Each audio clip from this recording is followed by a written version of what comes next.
Hello বন্ধুরা, সাধারণ ক্যামেরাগুলোকে চাইলে যে কোনো স্থানে যে কোনো পরিবেশে নিয়ে গিয়ে ইচ্ছে মতো সেগুলোর সাহায্যে ছবি তোলা যায় এবং ভিডিও করা যায়। কিন্তু এই পৃথিবীর বুকে এমন কিছু জায়গা আছে যেখানে গিয়ে মানুষ সশরীরে উপস্থিত হয়ে ছবি তুলতে কিংবা ভিডিও করতে পারবে না। আর সেজন্য মানুষের শেষ ভরসা হচ্ছে একটি ড্রোন ক্যামেরা। কারণ মানুষ যেখানে চাইলেও যেতে পারবে না, সেখানে ড্রোন ক্যামেরার পৌঁছে যাওয়া খুব একটা কষ্টকর নয়। আর এই ড্রোন ক্যামেরাগুলোতে গুরুত্বপূর্ণ ভিডিওর পাশাপাশি মাঝে মধ্যে এমন কিছু রহস্যময় ঘটনা ধরা পড়ে যেগুলো দেখে যে কোনো মানুষই রীতিমতো চমকে ওঠে। ব্রাজিলের অ্যামাজন রেইন ফরেস্টের গহীনে গত ২০ বছর যাবৎ এই মানুষটি একা একাই বসবাস করে আসছিল। যদিও প্রথম দিকে তার সন্ধান পাওয়া গিয়েছিল একটি ড্রোন ক্যামেরার সাহায্যে, এবং পরবর্তীতে কিছু মানুষ সশরীরে বনের ভিতরে ঢুকে দেখতে পায় যে সে বনের ভিতরে একা একা সুন্দরভাবে বসবাস করার জন্য যেমন বাড়িঘর তৈরি করেছে, তেমনি রান্নাবান্না করার জন্য আগুন জ্বালানোর কৌশলও শিখে ফেলেছিল এবং বন থেকে কাঠ কাটার জন্য সে একটি সুন্দর কুঠার তৈরি করে ফেলেছিল।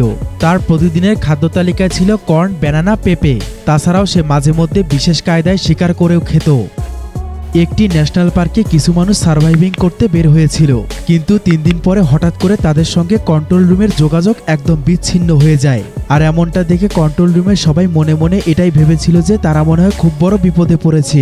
তাই তাদেরকে উদ্ধার করার জন্য একদল রেস্কিউ টিম ওই বনের গভীরে ঢুকে পড়ে। কিন্তু তবুও যখন তাদেরকে খুঁজে পাওয়া যাচ্ছিল না, তখনই ড্রোন ক্যামেরার সাহায্য নেওয়া হয়েছিল। অবশেষে তাদেরকে খুঁজে বের করে রেস্কিউ টিমের সদস্যরা তাদের পরিবারের কাছে ফিরিয়ে দিয়েছিল।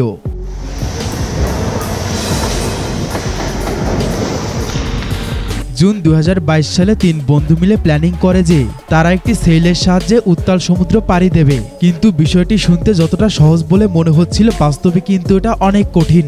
তাই অন্য একটি জাহাজ থেকে ড্রোন ক্যামেরার সাহায্যে সেই সেইলটিকে নজরদারিতে রাখা হয়েছিল।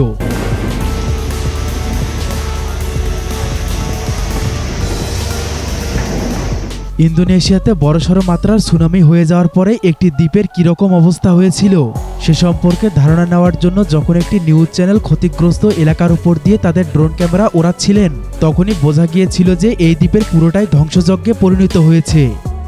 অস্ট্রেলিয়ার এই মেয়াদোত্তীর্ণ অকেজো পারমাণবিক বিদ্যুৎ কেন্দ্রের সর্বশেষ অবস্থা দেখার জন্য কর্তৃপক্ষ শেষ পর্যন্ত ড্রোন ক্যামেরার সাহায্য নিয়েছিল।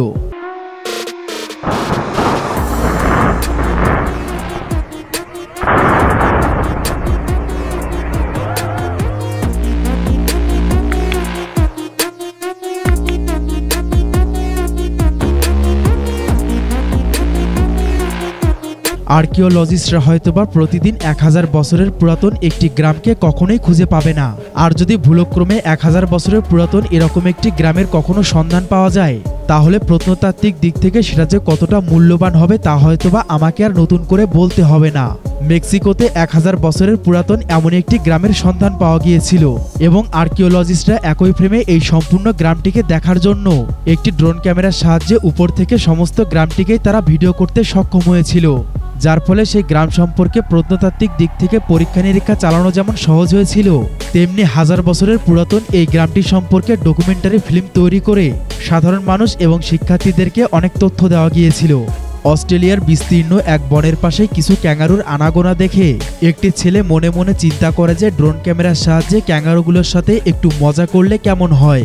আর তারপরে তার ড্রোন ক্যামেরার যে অবস্থা হয়েছিল।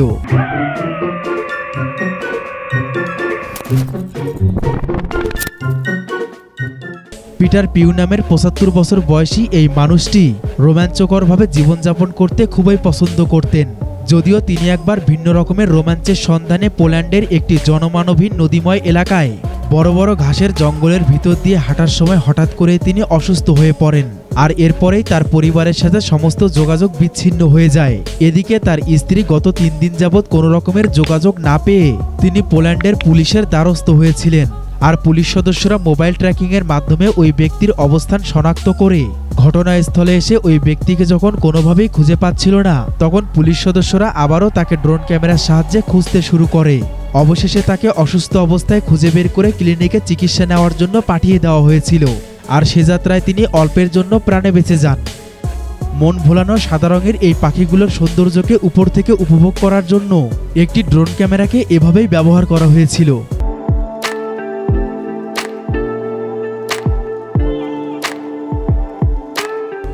একটি জ্বলন্ত আগ্নেয়গিরির ভিতরে লাভাগুলো কেমন করে উৎপন্ন হয় বা সেগুলো আসলে কি করে, সেগুলোকে উপর থেকে দেখার জন্য এরকম একটি ড্রোন ক্যামেরার ভিডিওই যথেষ্ট।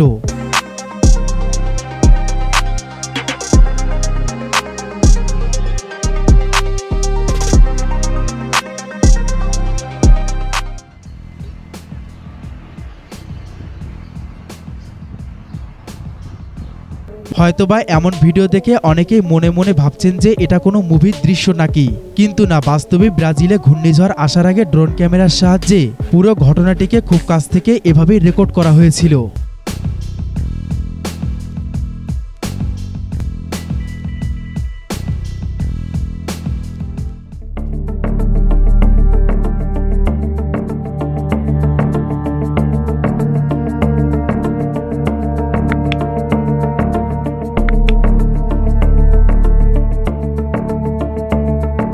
গ্রিনল্যান্ডে কি পরিমাণে তুষারপাত হয় সে সম্পর্কে আমরা কম বেশি সকলেই জানি।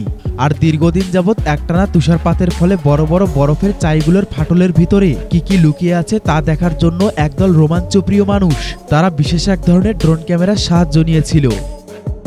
গভীর সমুদ্রের বুকে এমন বৈচিত্র্যপূর্ণ ঢেউয়ের খেলা কখনোই দেখা সম্ভব হতো না যদি এই ভিডিওম্যান একটি ড্রোন ক্যামেরার সাহায্য না নিতেন।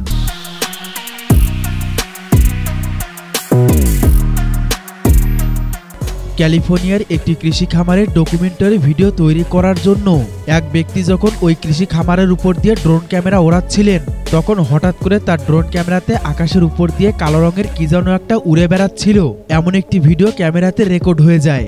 তখন ওই ব্যক্তির আরও আগ্রহবশত তিনি ভিডিও জুম করে দেখতে পান যে কালো রঙের বস্তুটির পাশে আরও দুটি একই রকম দেখতে কি যেন জিনিস আকাশ দিয়ে উড়ে বেড়াচ্ছিল।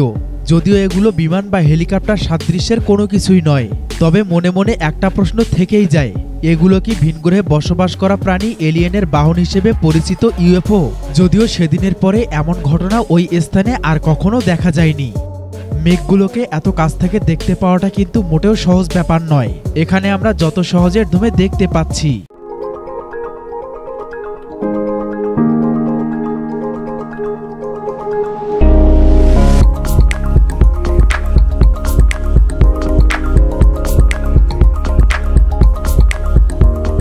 চীনের সাংহাইয়ের একটি ব্রিজের উপরে সন্ধ্যাবেলায় কি রকমের যানজট তৈরি হয়ে যায় সেটা সম্পূর্ণরূপে দেখার জন্য স্থানীয় মেয়র একটি ড্রোন ক্যামেরার সাহায্য নিয়েছিল, আর এটি হচ্ছে সেই ভিডিও ক্লিপসটি।